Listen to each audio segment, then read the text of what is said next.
Hi, this is Zaira, together with Enrico, Patty, Anthony, and James.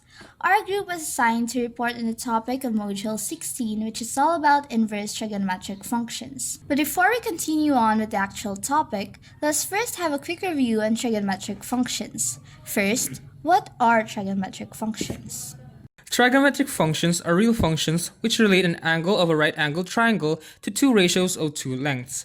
So in other terms, trigonometric functions are basically the interlink between the side values and the angles of a right triangle. Now you may ask, what exactly are these trigonometric functions that we're talking about? Of course, these are the ever familiar sine, cosine, tangent, secant, cosecant, and cotangent functions. Now that's all cleared up, let's prepare ourselves to listen to the actual lesson. We already refreshed our minds on what trigonometric functions are.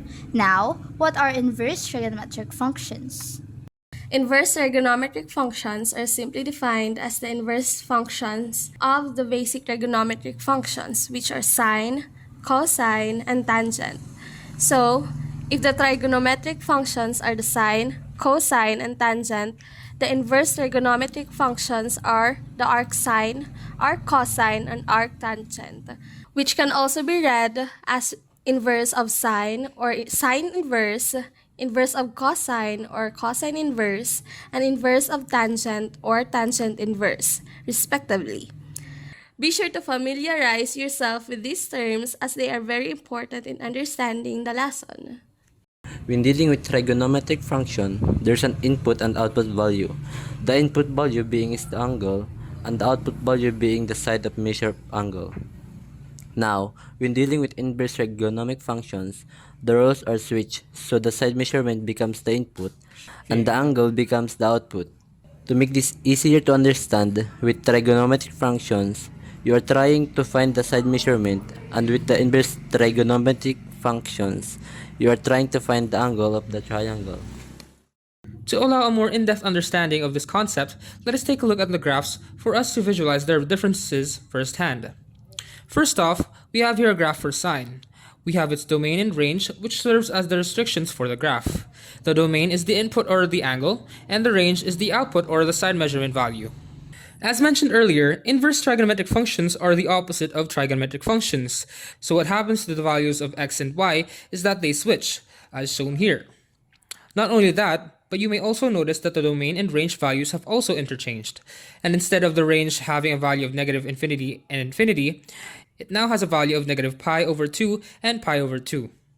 Why exactly is that the case, you may ask? Well, as you may recall in our very first lesson in general mathematics entailing that a function is basically a type of relation, but the difference is that in order for a relation to be a function, the range should be restricted so that the domain corresponds to only one element in the range.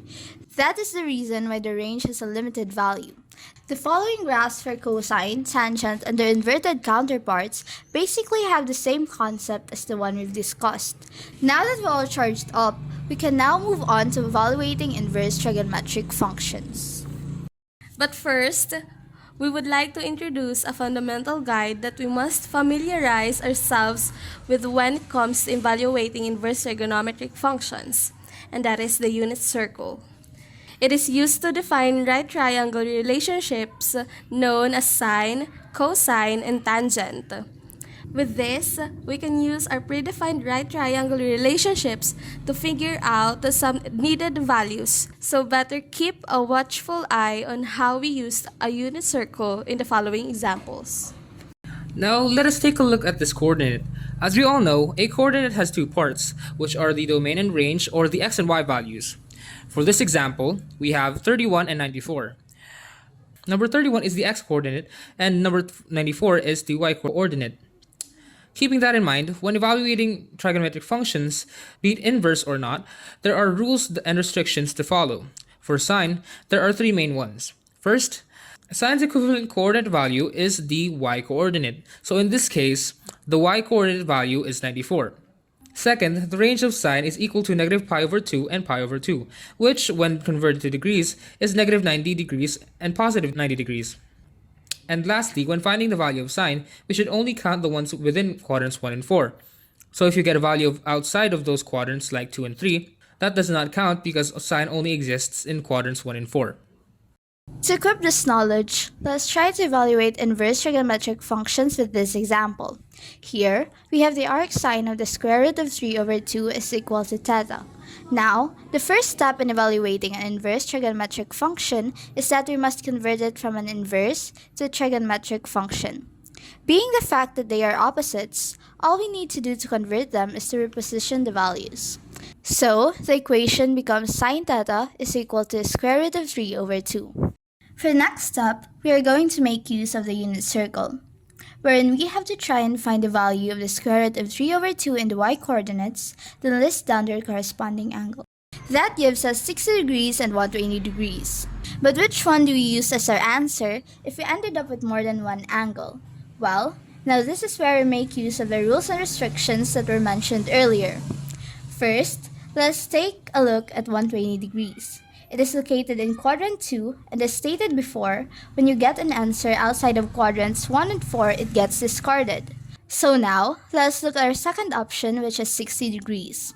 We see that it is within quadrant 1, and it is also within our range, which is negative 90 degrees and positive 90 degrees. Therefore, our answer will be 60 degrees or pi over 3, which is its radian equivalent. Here we have another problem. In solving this, basically you have to do same things we did in the first example and convert it from an inverse trigonometric equation to a trigonometric equation. Then find the corresponding angles of negative square root of 2 over 2. So now, we end up with 225 degrees and 315 degrees. But as stated before, the answer needs to be within quadrant 1 and 4. And should be within the range of sine, and both these values are not. What do we do now? Well, we all know that an angle has two movements, counterclockwise and clockwise, which is also equivalent to positive and negative respectively. And according to the problem, we are trying to find negative square root 2 over 2. And since there are no other angles with that corresponding value, we must turn to the positive equivalent of that, which is square root 2 over 2. Starting from there, we find that it has a corresponding angle which is 45 degrees or pi over 4. Since we need a negative value, instead of writing 45 degrees, we write negative 45 degrees. Now the values become negative, so positive square root 2 over 2 becomes negative square root 2 over 2. And since negative 45 degrees is within the quadrant 1 and is also within the range of sine, this will become our answer. Here, we have 3 more problems. And in order to find the answer for the first one, remember that sine's value is equivalent to y-coordinate. So the first thing we should do is find the corresponding angle of the coordinate which has a value of 0. For this, let us refer to the unit circle. Now we have two coordinates which has a value of 0 in their y-coordinate, which are negative 1 and 0 and 1 and 0. The question is, which one should we choose? For the first coordinate, negative 1 and 0, its corresponding angle is 180 degrees, which is not within quadrant 1 and 4 and not within the range of sine. So we discard that and move on to the next, which is 1 and 0. Its corresponding angle is 0 degrees, which is within quadrants 1 and 4 and is within the range of sine. So that will become our answer. Now this concept will be the same with the succeeding problems, so better take note of that. Now, let's move on to our cosine functions. What we should remember is that just like sine, cosine also has its own set of rules and restrictions. These being that cosine's equivalent coordinate value is x-coordinate as opposed to sine's y-coordinate. Next would be that the range of cosine is equal to 0 degree and pi, that can also be 0 degree and 180 degrees when converted. Lastly, we can only count the values within quadrants 1 and 2 as cosine is limited to the said quadrants. With that, let us solve the following example. We have here the arc cosine of the square root of 3 over 2 is equal to theta. Just like what we did before, we convert the equation so it becomes cosine theta is equals to the square root of 3 over 2. Then, we'll use the unit circle to look for the value of square root of 3 over 2 in the x-coordinates so we can find its corresponding angles. Now, we have 30 degrees and 330 degrees. We have to look back on the rules and restrictions we mentioned earlier. 330 degrees is located in quadrant 4, and that is why we discard it and move on to our other option, which is 30 degrees. It is found in quadrant 1 and is also within the range of cosine, thus it would be our answer. The last function we'll be evaluating are the arctan functions.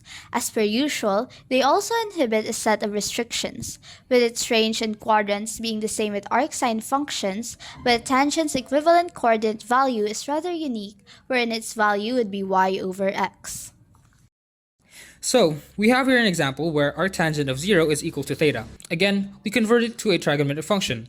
But since the coordinate value of tangent is y over x, we must find two values which are of x and y to divide with each other in order to get a value of 0. Looking at the unit circle, we only have one coordinate pair that is within quadrants 1 and 4. And that is also within the range of tangent. That is the coordinates 1 and 0. So if we divide the y and x values, which are 0 and 1, we get a value of 0, which is exactly what we are looking for. Now to find the missing angle, we just have to look at the corresponding angle of the coordinate 1, 0, which is 0 degrees, and that gives us our answer for this problem. For the second problem, which is arctangent of 1 is equal to 0, and again, we have to convert it, and this time, we have to find two coordinates x and y, which we can divide and consequently get a value of 1. From what we can see in the unit circle, we only have one coordinate pair which is within quadrants 1 and 4 and is within the range of tangent. And that is square root of 2 over 2 and square root of 2 over 2. If we divide them, we get a value of 1. Now, we just have to look for the corresponding angle of square root of 2 over 2 and square root of 2 over 2, and we get 45 degrees or pi over 4 in radian form, and that will be our answer. For our third problem, we have arctangent of square root of 3 is equal to theta. As we always do, let us first convert it into a trigonometric equation. But for this certain situation where we have a value which we cannot find in the unit circle, we have to make use of perfect triangles. Now we must use a perfect triangle which has side values that we can divide in order to get a value of square root 3. And for that, we are going to make use of the 30, 60, 90 triangle, which also has side values of 1, 2, and square root of 3. Since there are three angles in the triangle, in order for us to find out which one to use, we are going to make use of the formula for tangent, which is tangent theta is equal to opposite over adjacent. The next step is to just pick an angle. Well, for our case, let's just try out 60 degrees. Making use of the formula for tangent, opposite of 60 degrees is square root of 3, and adjacent to that is 1. So if we divide square root of 3 and 1, we get a value of square root of 3, which is exactly the same as the one in our problem. And since 60 degrees has the value that we need, our answer for this problem is 60 degrees or pi over 3, which is its radian equivalent. Now that we know how to evaluate all the inverse trigonometric functions individually, let us try out a more complicated problem. Here, let us simplify sine of arcsine 2 over 3 plus arc cosine of 1/2. First, we'd have to simplify arc cosine of 1/2.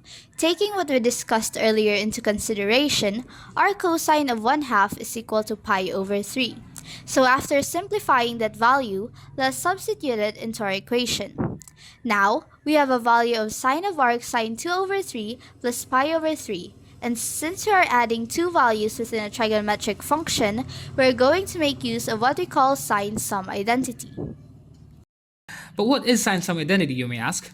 It is a formula used when adding two values that are within a sine function. The formula that we are going to use for this particular example is sine A plus B is equal to sine A times cosine B plus cosine A times sine B, where arcsine of 2 over 3 is our A value and pi over 3 is our B value.